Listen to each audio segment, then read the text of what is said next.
It was a quiet Saturday morning in a peaceful Florida neighborhood. The kind of morning where nothing bad is supposed to happen. But for Marlene Warren, that morning would be her last. A knock at the door.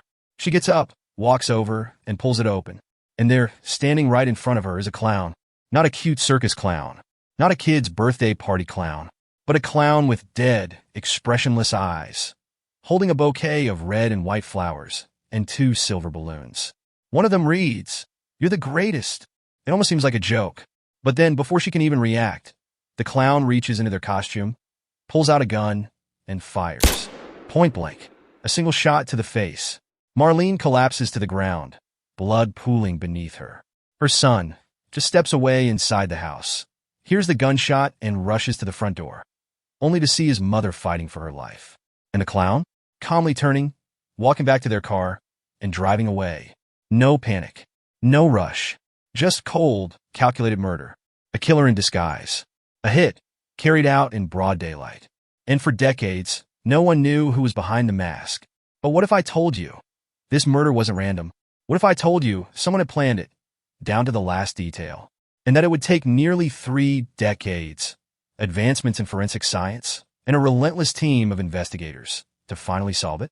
This is the twisted, true story of betrayal, obsession, and the most bizarre murder Florida has ever seen.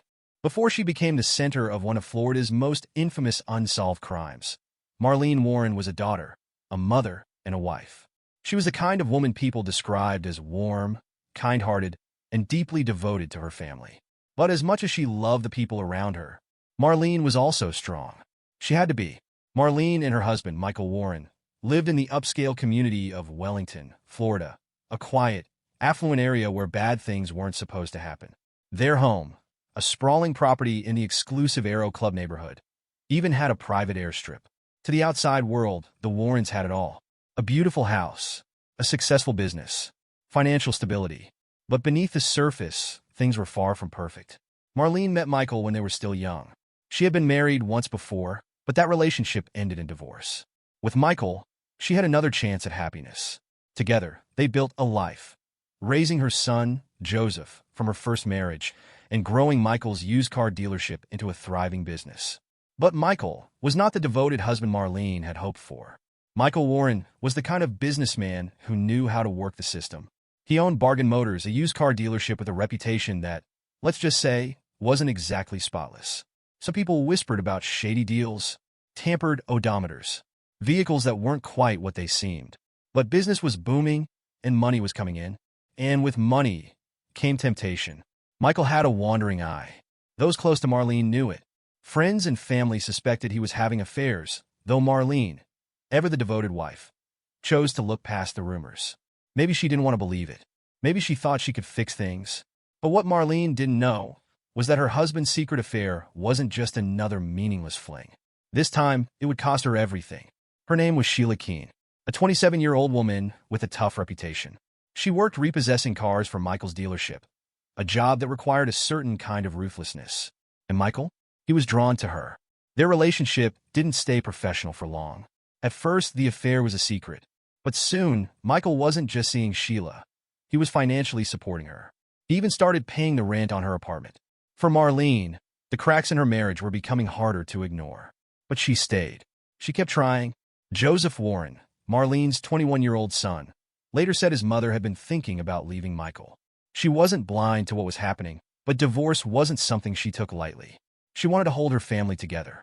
But in the end, she would never get the chance. Because on the morning of May 26, 1990, a knock at the door would change everything. A stranger in disguise, a gun hidden beneath a costume, and a murder so bizarre it seemed like something out of a horror movie. But this wasn't fiction. This was real. And by the time the truth finally came out, nearly 30 years had passed.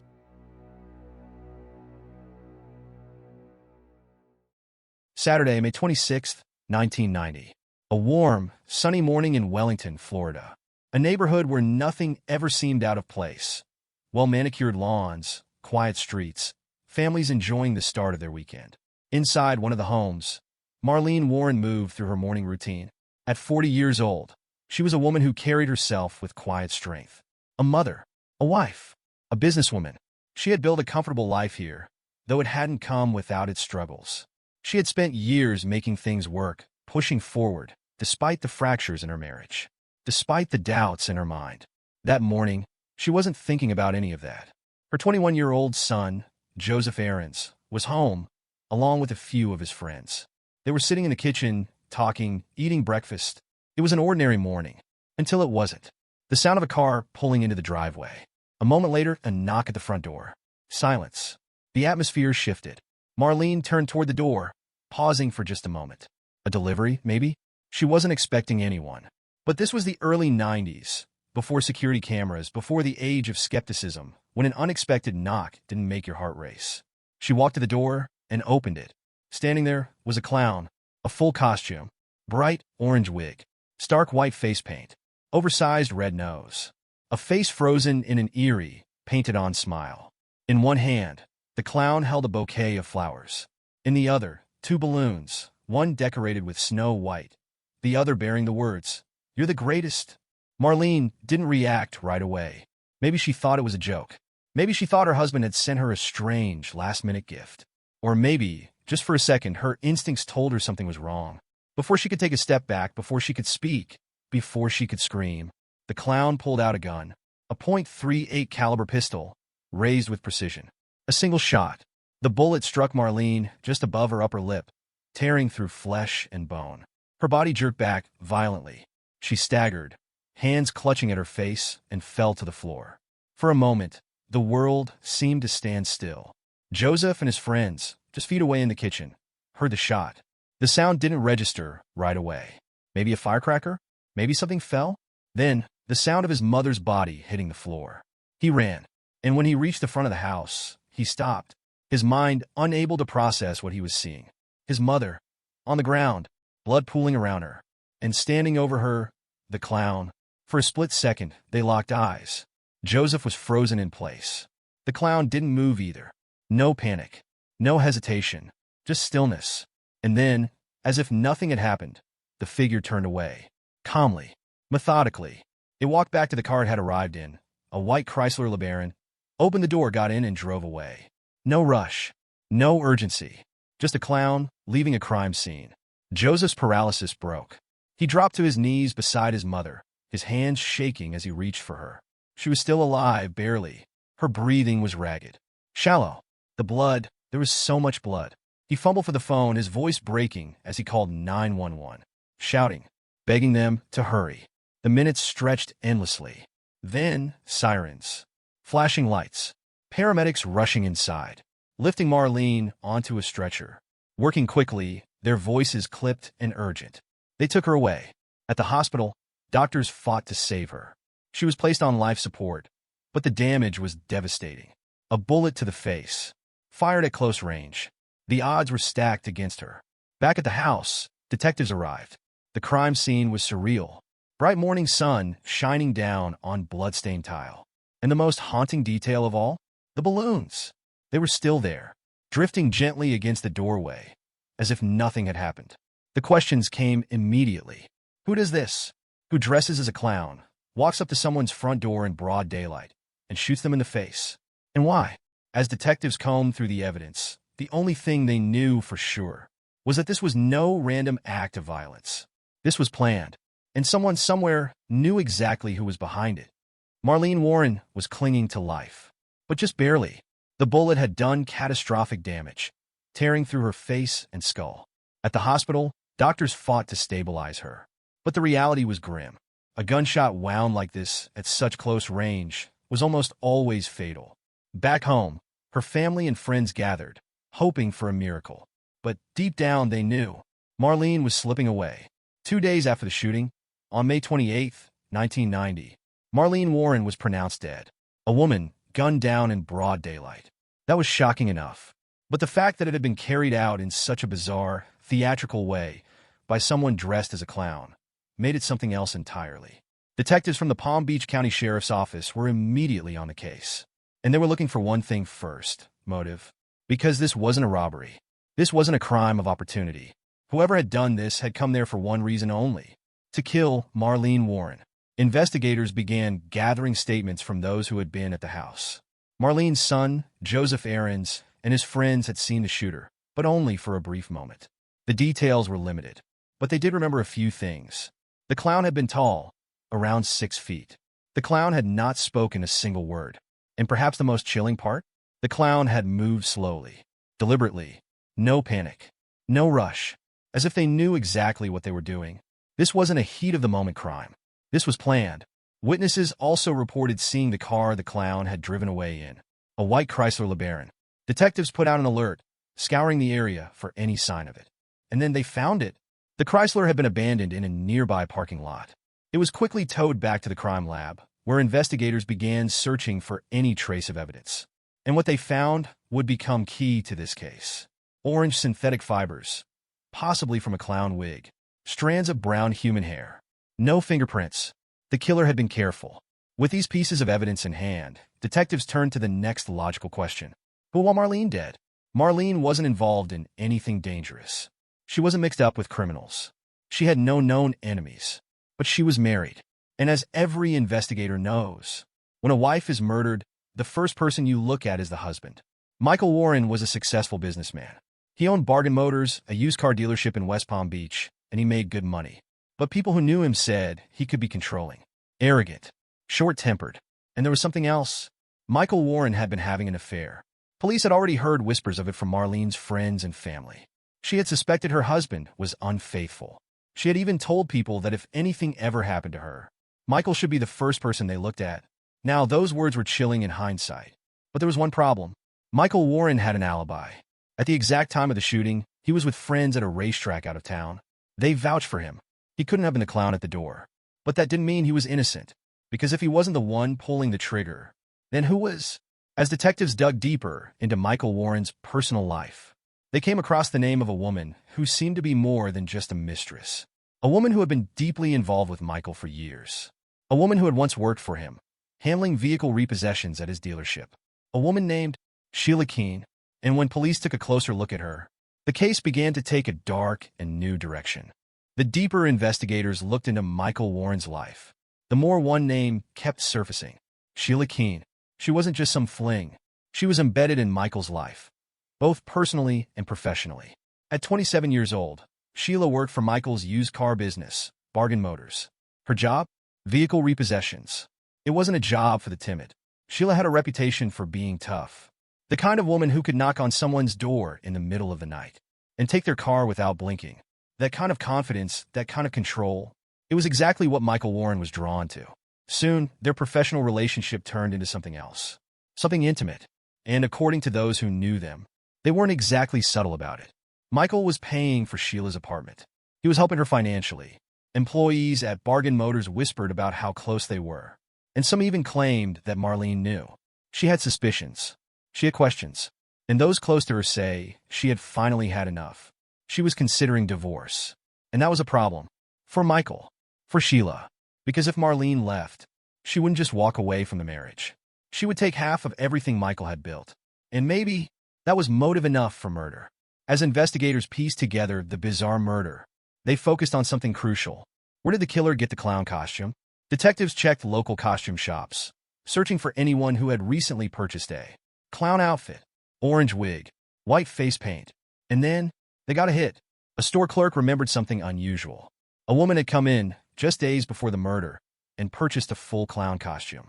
The wig, the makeup, the oversized nose, everything. The clerk described her as a woman with dark hair, in her late 20s.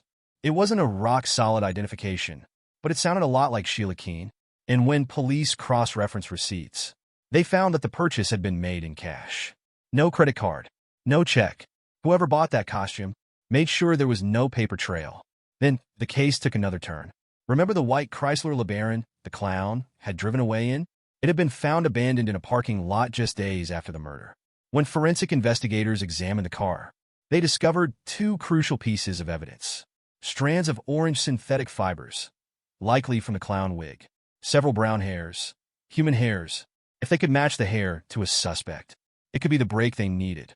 But there was a problem. This was 1990. Forensic DNA analysis wasn't what it is today. The technology wasn't advanced enough to get a definitive match.